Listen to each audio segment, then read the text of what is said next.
Lanjut dari @bilbile.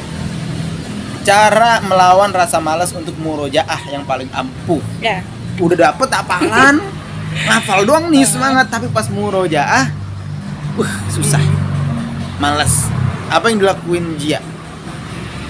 Gitu. Apa yang membuat Jia gua harus murojaah ini. Sayang nih kalau nggak di murojaah apa? Yaitu pekerjaan seorang penghafal Quran sebenarnya itu adalah murojaah ya, bukan dia selesai dia menghafal itu yang dinamakan seorang penghafal Quran. Sebenarnya bukan kayak gitu. Ya. Nah, kalau Jia gimana ngatasin malas dalam murojaah ya? Ingat gini aja deh, kita udah ngejar-ngejar nih apa yang kita mau nih. Yeah. Udah dapet, kenapa harus ditinggalin gitu loh. Oke. Jadi kalau udah dapet jangan ditinggalin. Hei Anda. Ya. Karena yang ngedapet itu kan susah gitu kan. Betul. Jadi mikirnya ke situ aja gitu. Kita udah ngejar-ngejar nih, kita begadang gitu kan. Kita harus nguras otak segala pikiran buat ini loh gitu. Kenapa harus ditinggalin itu? Oke. Siap. Lanjut ke pertanyaan berikutnya. Pertanyaan berikutnya @frisky han _ Bang kasih apa nih? Bang kasih resep dong supaya kita makin istiqomah buat ngejalanin sesuatu. Lagi-lagi Anda bertanya buat saya kalau ini. Buat dia gimana? Buat resep istiqomah. Apa ya? Ini kan pertanyaan umum ya, Iya, istiqomah. Buat apapun. Ya. Kalau bisa khusus buat menghafal. Tadi sih udah disinggung-singgung sedikit ya. Terkait istiqomah. Ya, jawab pertanyaan dari Rizky gimana? Ngambil ranahnya kehafalan aja ya, istiqomah deh. Bentar. Ini guys, mohon maaf ya. Ada motor seliweran karena kita ngetek di pinggir jalan. Tidak ada mic-nya. Gak apa-apa deh ya. Apa ya? Ya istiqomah. Buat istiqomah. Intinya yang setiap kita lakuin itu walaupun sedikit ya, berkelanjutan gitu loh. Oke. Sedikit tapi berkelanjutan, daripada hari ini kita ngelakuin hal yang terlalu baik tapi hari selanjutnya ya biasa aja itu. Menurut dia itu nggak efektif lah, nggak bagus gitu. Iya. Sedikit yang tapi berkelanjutan. Yang penting berkelanjutan. Kalau misalnya dalam menghafal nggak apa-apa lu misalnya sehari ya cuman beberapa ayat, yang penting istiqomah gitu kan. Memang terkait istiqomah ini luar biasa ya. Ada hadis atau apa tuh? Al istiqomah khairum min alfi karomah gitu kan. Istiqomah itu lebih baik daripada 1000 karomah. Tentang istiqomah ini gue dapat stimulus dari Kak Heri nih selaku kameramen. Ada yang namanya apa waktu itu ya? Pernah bilang apa sih? Apa sih? Apa? Yang 3C itu lupa. Apa? Komitmen, konsisten, konsekuen gitu kan. Ketika kita sudah memutuskan untuk komitmen, tugas selanjutnya yaitu konsisten. Ya. Di dalam konsisten ini ada juga yang namanya konsekuen. Kayak misalnya teman-teman pengen menghafal, niatan pengen menghafal, pasti ada konsekuennya. Capek, ya kan? Lelah, letih, lesu, ya kan? Tapi ada juga konsekuensi yang lainnya nanti akan berimbas ke pahala buat kita juga kan? Itu salah satu konsekuennya gitu.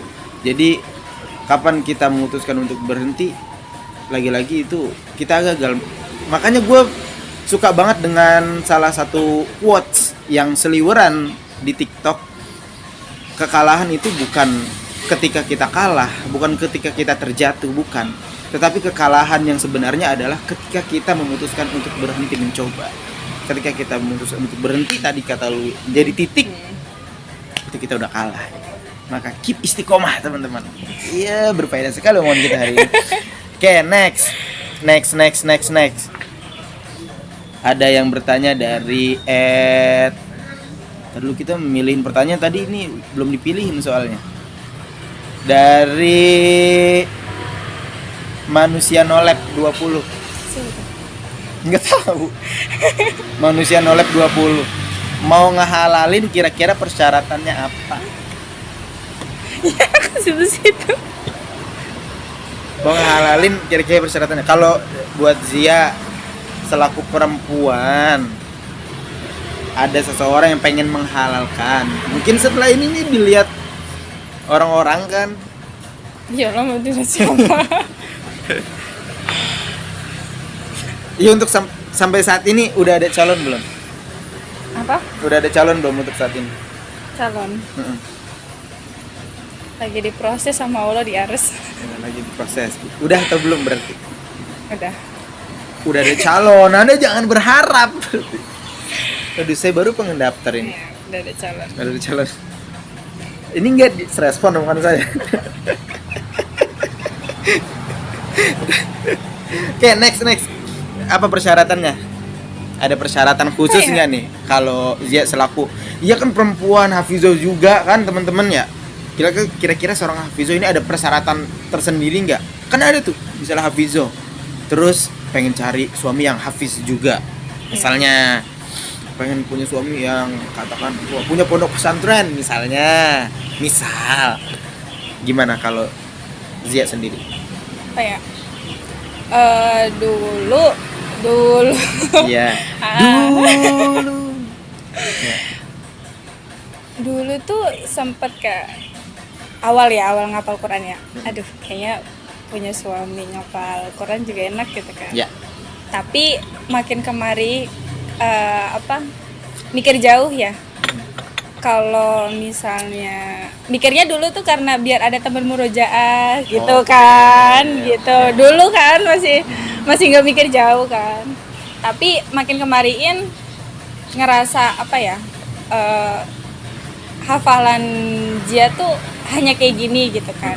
Misal pun nanti suami Zia menghafal Quran dan dia hafalannya lebih, takutnya nanti di situ ada perbandingan di situ. Ada perbandingan. Maksudnya perbandingan kayak ini salah nih gitu. Hafalannya kayak gini gitu. Kok kamu ngafal Quran kayak gini gitu kan. Okay. Nah, di situ kayak mulai aduh, kayaknya enggak deh gitu kan. Enggak mau yang ngafal Quran juga gitu. Biar enggak saklek gitu mungkin ya. Biar Zia aja yang ngafal Quran, nanti suami punya ranah yang baru lah gitu. Biar saling berbagi. Saling mengisi. Saling mengisi. Gitu. Oke, siap. Next. Pertanyaan dari Isya 0_. Oh, udah tadi. Sama sih tips istiqomah menghafal. Sama sih ini. Tadi udah rata-rata pertanyaannya dari kawan-kawan semua nih, dari kawan-kawan MR Muajadi ini tips istiqomah menghafal. Rata-rata tuh banyak sekali istiqomah menghafal. Ada dari Nas ZXJ. Kapan nikah, Pak? Ini pertanyaan bukan buat Zia. Ini pertanyaan buat saya. Kalau ditanya kapan nikah, nunggu orang di samping saya nerima. Sudah punya calon. Oh my god. Wow. Ini dieditnya lucu nih. Saya udah punya calon. Itu tapi itu yang bikin ger nih. Serius. Oke, ya udah skip, bikin saya sakit hati. Nggak usah. Terakhir. Gimana cara menyadarkan diri? Oh ya, dari @Farah NRLA. Farah NRLA. Gimana cara menyadarkan diri sendiri kalau tanggung jawab murojaah itu seumur hidup? Awal ngafal itu sebenarnya jangan dikasih gini. Kalau orang ngapal Quran tuh nanti di akhirat dipertanggungjawabkan ya. Walaupun kamu ngapal satu ayat tapi itu dilupain, di akhirat bakalan dipertanggungjawabkan. Ya. Nah, sebenarnya kayak gitu tuh jangan perlu dikasih tahu dulu. Ya. Dalam anak itu proses ngapal nih kayak Zia kan, nggak boleh tuh dikasih tahu dulu. Nanti setelah mereka hatam, di situ ada tanggung jawab sendiri gitu kan. Kayak Zia deh, udah hatam nih. Sehari pun nggak murojaah kayak ngerasa, aduh, ini hafalan kemarin udah dikejar-kejar, udah dapetin, kok diabaikan gitu aja gitu kan. ada kesadaran sendiri sih kalau buat itu. Buat itu ya. Berarti Buat nggak ada merojaah. tips-tips khusus sadar dengan diri dengan sendirinya gitu ya. Mungkin itu kali kawan-kawan ya, ketika kita sering berinteraksi dengan Al-Qur'an, lagi-lagi Al-Qur'an itu sendiri yang manggil diri kita. Makanya ketika gue nih ya males buat baca Quran nih, ya kita kan ngaku nih salah satu rukun iman kan beriman kepada kitab-kitab Allah, ya kan? Tapi setiap hari itu males buka Quran. Dan gue berpikir, kenapa orang lain sampai ada keterikatan sedemikian erat dengan Al-Quran kayak lu tadi, kok gue enggak gitu? Apa mungkin Al-Qurannya sendiri yang mengabaikan gue? Gitu. Jadi gue nggak mau dibaca sama orang seperti lu gitu ibaratnya. Jadi malas gitu. Makanya itu astagfirullahaladzim gitu, pas muhasabah diri sendiri gitu ya. Gitu. Dah itu teman-teman ya. Mungkin itu aja. Ini udah berapa menit Pak Her? 25 menit. Oh, udah kelamaan kali ya. Udah 25 menit. Udah 25 menit. Udah mungkin itu aja ya podcast kali ini.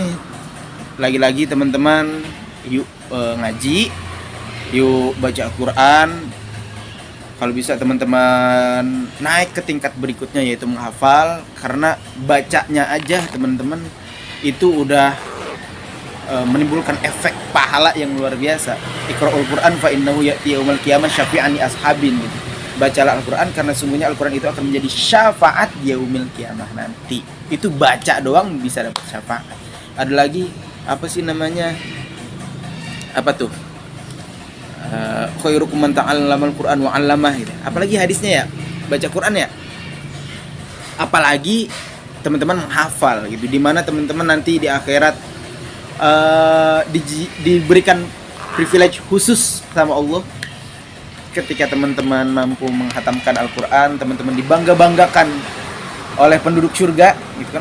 Nih hamba, kalau bahasa kita mah nih ya hamba gue nih gitu kan, yang top nih menghafal Quran gitu pun diarak-arak kalau kayak besan. Itu luar biasa ya. Mudah-mudahan kita bisa istiqomah dalam membaca Al-Quran, mudah-mudahan kita bisa istiqomah dalam menghafal Al-Quran. Dan yang gue garis bawahi ini ya, mungkin, dan ini kayaknya pasti dari omongan orang tua tadi, kalau pilihannya cuma dua, mau mondok atau nggak belajar sama sekali. Artinya itu cara orang tua untuk mengarahkan anaknya gitu ya. Nah, lagi-lagi teman-teman, kita sebagai orang tua nantinya nih, ketika kita punya anak, kenapa Anda tawa? Ya kita lagi-lagi mengarahkan anak kita ke jalan kebaikan lah. Dalam arti di sini akhiratnya jangan dilupakan gitu. Seperti orang tua yang Zia lakukan gitu. Mungkin nggak ada bahasa lu harus begini, nggak begitu kan. Tapi dari kata-kata itu cara tersendiri sih menurut gua gitu. Dah itu aja dari saya Imdus Muhammadi dan tamu spesial saya hari ini Naziatul Sofa. Kalau ada perkataan atau penjelasan yang kurang berkenan, kurang serak di hati, kita mohon maaf. See you next time teman-teman. Jangan lupa like, comment, dan subscribe. Assalamualaikum warahmatullahi wabarakatuh.